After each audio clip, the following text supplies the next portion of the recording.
West Bengal elections టైంలో Ajay Paul శర్మని UP నుంచి వెళ్ళి బెంగాల్కి షిఫ్ట్ చేసింది అన్నట్టు.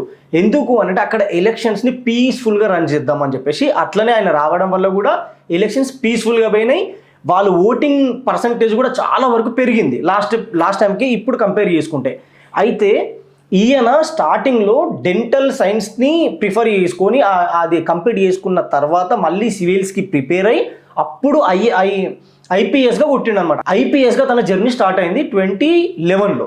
సో ఇప్పుడు సడన్గా అజయ్ పాల్ శర్మని అక్కడ ఎలక్షన్స్ డ్యూటీ అయిపోయింది తర్వాత వెస్ట్ బెంగాల్ నుంచి వెళ్ళి యూపీకి వెళ్ళిపోతాడు అని అనుకుంటే ఇట్లా ట్విస్ట్ ఇచ్చింది సెంట్రల్ గవర్నమెంట్. అమిత్ షా ఎట్లా చేసిండు అని అంటే, నువ్వు ఇంకొన్ని రోజులు నువ్వు అక్కడ వెస్ట్ బెంగాల్లోనే ఉండాలా అని డిసిజన్ తీసుకొని కొన్ని రోజులతోనైతే ఇది అయ్యేటట్టు లేదని చెప్పేసి 5 years ఇప్పుడు వచ్చే 5 years మొత్తం ఈయనని యూపీ నుంచి బెంగాల్కి షిఫ్ట్ చేసేసిండ్రు.